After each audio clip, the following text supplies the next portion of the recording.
Hey guys, wanted to give you some thoughts on Rise of the Ronin. I've been playing it now for a couple hours. It needs some work. I'm not going to sit here and tell you it doesn't need work, but I'm also not going to tell you it's the worst game I've ever played. And it hooked me enough in the opening hour that makes me want to continue to see where this goes. The best way I could describe this is Ubisoft 10 years ago decided to make a samurai game. Okay? That's really the best way I could describe it. Why do I say 10 years ago? Because a lot of lessons that we have learned, and I say we as a gaming community, but Ubisoft really with like an Assassin's Creed type game, right? Those lessons didn't really make it into this game. There are a lot of things you can do in this game that they probably didn't intend for you to do. And there's a lot of elements of the game that can definitely be improved upon. But we're going to go through all that. And I don't want to sit here and tell you guys I hate it, because I don't.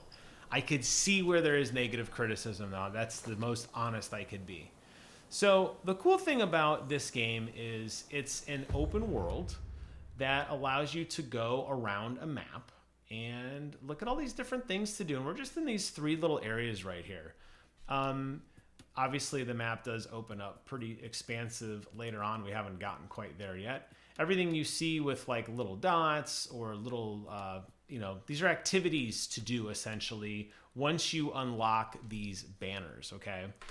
You unlock a banner, it kind of uncovers the part of the map for you to explore, gives you more things to check out.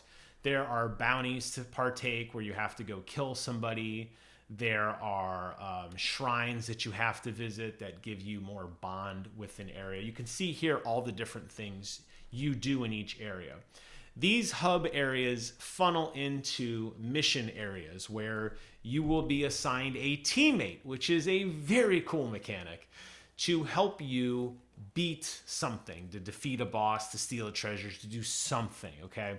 Typically ends in a grandiose boss fight where you can switch between the two characters in real time to set up some game-breaking mechanics for sure, but you're working together to defeat a common enemy, and it is a really, really fun system.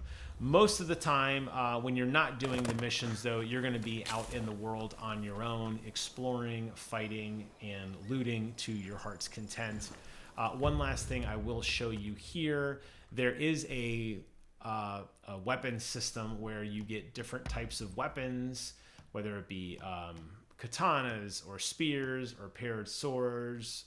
There are other weapons too, pole arms. There's like 6 or 7 weapons you could select from. I am using a katana because I have the highest weapon proficiency in it. So I do a little bit more damage. I started by like investing in the fact that I wanted to be somebody who uses the katana. I'll probably use it exclusively just because to me, it wouldn't be a ninja game if you weren't using a ninja sword. I don't know. Sorry. That's just the way I look at it.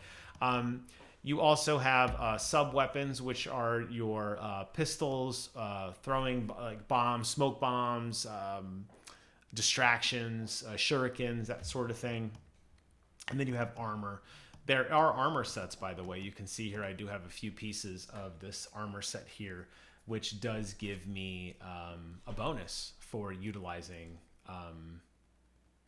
that stuff. So if I had a bow and arrow, for example, there's a 24% chance that I would get my arrow back for free if I use this armor, so it's kind of cool. And then, of course, the best part, you have a horse. The horse is great. The horse will let you run around and you can loot and explore. I am running this on my base PlayStation 5. The Pro does run a little bit better, but you know me being a graphics snob, you will notice a pretty extensive amount of pop-in, and you will notice light maps popping in and out at times. It can get distracting, but it is a little bit better on the Pro. There isn't like a Pro enhanced mode. I think that's a big oversight. The fact that this game, runs the way it does, I think this is actually where you start doing it. The fact that this game runs the way that it does on modern hardware is a little disappointing. But you do get a silky smooth 60 frames per second experience at least, which is nice. So you do have that going for you. We're going to actually go ahead and fast travel to this banner for a minute. I'm going to show you probably the coolest thing in the game, which you probably have seen in some of the other trailers. We're going to actually go and work on killing this temple crasher to our south over here. So I'm going to put him on the map and find out where he is. He's over that way. So one of the really cool things this game has is it includes a glider.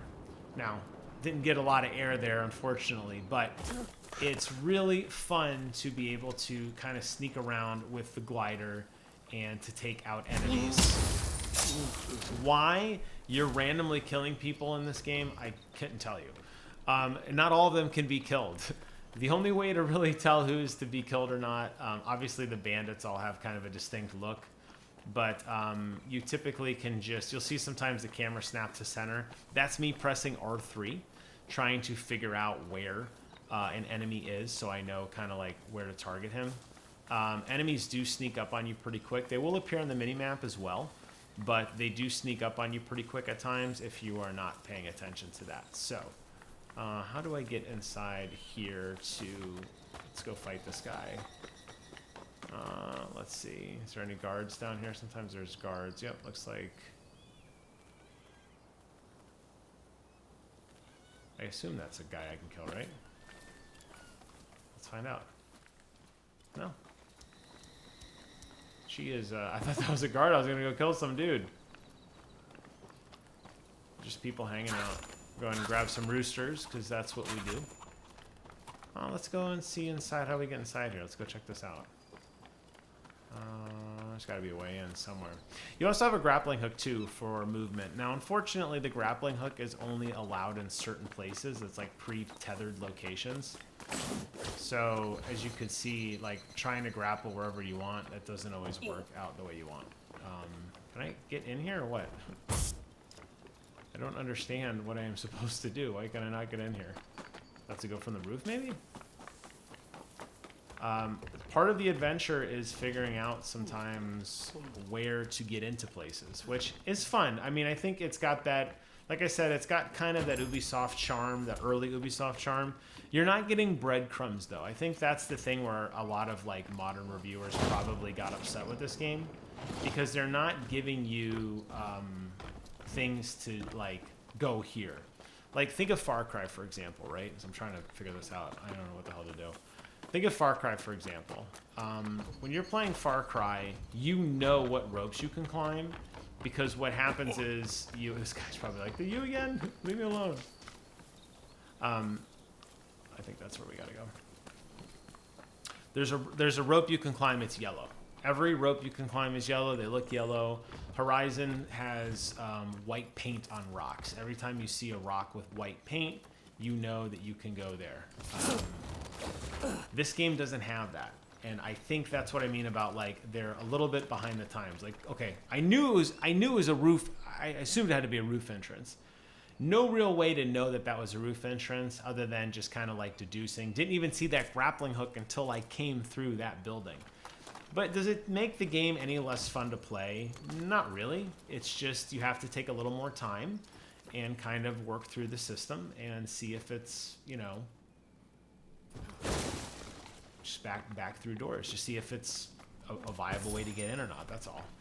So that's kind of like my response to, I think, some of the negative reviews where people acted, you know, oh, there's a guy here I gotta fight. Okay. He's just hanging out. Well, let's get into combat. We're playing combat now. Boy, is it dark. So there's 2 meters on the bottom. One of them is my stamina. One is my health. The health is at the bottom. Stamina is at the top. Basically, what you're trying to do is you're trying to kill an enemy by basically draining their stamina. Now, if you can drain their stamina successfully, what you end up doing is do a powerful attack to them. And you do that by doing one of 2 things. You can, let me go back outside so we can see a little bit better and I can show you. It doesn't actually look bad on my recording over here, but on my monitor it's like almost pitch black. Okay. So when you're fighting an enemy, you can just do the block, and the block just basically takes away your stamina. And it doesn't really gain you anything. There's no like perfect block or perfect parry. Instead, it's a totally separate button, which looks like that. If you can pull that off right when an enemy hits you, you'll counter. You'll take away a lot of their stamina, which allows you to open up for 3 or 4 attacks as you want. There are combos in the game. There are light attacks. There are heavy attacks. There are thrusting attacks. You also have these kind of like weapon arts that you unlock that, you know, do extra damage. You kind of combine that with other weapons like, you know, your ranged weapon, or if you are, if you had different weapons, you could swap out entirely for a totally different weapon entirely as well. So there's a lot of different ways to engage in combat, which I like. If you wanted to, you could honestly like kite an enemy just infinitely and just dodge out of the way and never do the perfect parry. I think because I just got done playing Stellar Blade, I am used to constantly trying to perfect block, in this case doing this, you know, this type of move here to basically prevent me from getting hit. But you don't have to. You don't have to play that way. If you want to kind of like kite an enemy, you can absolutely do that. And it works, it's viable. You just have to be mindful of your stamina. That's the thing. As long as you're mindful of your stamina, I think those are enemies down there. Yep. As long as you're mindful of your stamina, you'll be able to have a good time. You can also do air assassinations, which is a ton of fun. So we're gonna come down here on this guy here, and we're gonna air assassinate him. Air assassinate his buddy. And we're gonna air assassinate him and cut his head off. Ultra violent. This game does also reward you, and I think that's where a lot of the fun comes in. This game does reward you for being stealthy and taking your time to find a way to attack an enemy. I could have just walked up this pathway and just walked up to the dude and just fought them all. I could have worked my way from that cliffside down to here and tried to jump on the roof, or I could do an air assassination like I did and get some really quick kills. All of which are viable. There's no punishment for that. When you start getting into some of the skills later on, as the various trees are, you'll find that you have different abilities. So the reason why I was able to kill those guys, I think it's under... Is it under strength? I gotta find it here. I'm looking through all the skills. I'm gonna show you here. Maybe it's dexterity. Yeah, rapid assassinations. That was a skill I unlocked with dexterity points. Allows me to assassinate 2 enemies in quick succession. I could have also done the grappling rope assassination, which would have been a ton of fun too.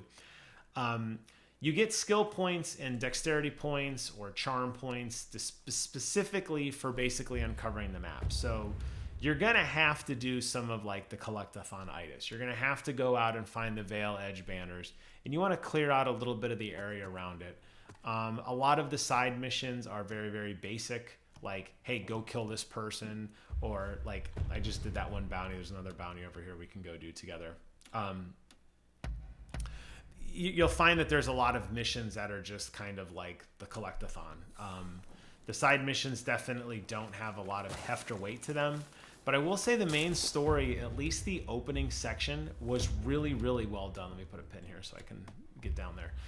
Was really, really well done. It really grabbed me. The first hour is very, very gripping when you start off and you have this blade twin and you're starting to understand kind of the crisis and what's at stake here in this part of the world. There's a lot going on in this game that they kind of throw at you quickly, and then they kind of throw to the wolves, literally. They just let you go out and just kind of go out and explore and have fun and get into mischief, and I think that is a lot of fun too. Like I said, the criticisms that I have are there, but I think you'll make your own fun. Here's another one that's actually kind of humorous. I think the enemies are like part blind. Like, how can this guy not see me? Whatever. Probably didn't even see a comment. That's okay. Poor guy. So let's go ahead. I think we got to go around the hill here and go up. But again, combat, you could have stood there and just shot him. You could have just shot him in the head repeatedly and run away. Enemies do tether at times. which you can use to your advantage. But I think for the most part, you're going to find ways to at least engage with some level of stealth early on, just because some of the, I would say some of the encounters are definitely weighted against you as a player. There's definitely some stuff that you look at and you're like, man, this is kind of like a rough way to start an engagement. So I think it's totally fair, and I think the developers knew that, and that's why they put so many different ways to engage on the map to try to thin out the herd, so to speak, before you actually get into some of the harder combat moments. One of the skills I do recommend you take right away if you do pick this game up is called auto recovery out of battle. It will fully recover your health when you are not fighting. So if you run off a cliff and you lose half your health, you just walk around for about 15 seconds and all your health comes back. It kind of breaks it a little bit because it's like, well, that seems kind of nuanced. Like, it kind of ruins the idea of like, how do I get down this hill safely? Just jump off the hill. You'll be fine. All right, so we're going to go ahead inside here, and I believe there is a bounty we need to get there. He is sitting there. Now, some guys have a little bit larger health, kind of like old school Assassin's Creed. You can still sneak up on them and stab them, but unfortunately, it isn't necessarily an instant kill. And I think you're going to see that here. This guy is so blind. He's just hanging out. I'm going to sneak up right behind him. See, I didn't kill him. I took away half his health, though. There's one of those perfect blocks, which really kind of messes with his stagger a little bit. You don't have to do that, though. Like I said, you just want to roll around and kind of just do this and stand on the periphery and shoot him from afar. You could absolutely do that, too. Like I said, I've kind of gotten used to the Stellar Blades combat. And, you know, you can do that, too. If you want to. It's kind of up to you. That was a good hit on me. Look at how much damage he took off. That's very punishing. Alright. Now watch my health at the bottom. This is the thing I was telling you. Look at my health. There's all my poise came back, and look at my health just slowly refilling. I did use a health potion during that fight, though. Let's go and open the chest. See if we got any great rewards for it. Looks like we got some new boots, so we'll go outside and just go ahead and check all these out and see if there's something that we want to engage in. I'm intentionally not showing you the story missions because, like I said, I think those are something you're going to want to experience on your own. Actually, some really nice weapons, but I'm sticking to kind of the tried and true weapons. You know, I'm not really mixing up too much stuff. I love these hats that kind of cover your head, but that does give me a little better stats. And that's a new perk, Marvelous Sword Saint, which could potentially give you some extra dexterity. That's kind of nice. There are some goofy cosmetics in this game too. There's also a crafting system of going and actually upgrading your gear, which is really, really nice as well. You can go to a vendor and you can actually change out, if you want, different stats in your weapons. You can actually change out different, you can upgrade your weapon. So it is kind of a gear dump. I wouldn't say it's nearly as bad as like a Neo game, obviously Team Ninja, but it's not as bad as that. But there is a level of spending time to kind of refine your weapon and find what perks work best for you. You could try any weapon at any time. Like if I just wanted to just switch out to the 2 sets of swords, I could. And now all of a sudden my offense has totally changed. But because I'm kind of committing myself, just as my particular play style, to a katana, pretty much exclusively, I just want to play with a katana, I'm going to miss out on some of that. And that's okay. But that's just how I play these kind of games. That's just my style. You'll also notice another thing. It's kind of what I like about these reviews is it kind of refreshes my memory as I'm walking through stuff. You'll notice I just picked up something. There is crafting in this game. So how crafting works is you go to various vendors and you can have them actually make things for you. You can have an apothecary make various potions for you that do different things. I don't use them. I'm not using them yet. I may eventually. But you can make things like coating your weapon with poison, or coating your weapon with paralysis, or with fire. There's different kinds of kit that you'll have that will allow you to buff if you need the help. And you can just go around freely and kind of craft other pieces of gear and other, loot other like crafting materials and build up your arsenal before you go after some of these fights, which is nice. Even in the mission content, when you are kind of forced into a certain area, you can still freely go around. I don't feel like this game is going to be too punishing in terms of the combat. If you go to somewhere you shouldn't go to, and you're fighting against bandits, for example, that are like outside your level, like here you could see it says, this is a very strong enemy present.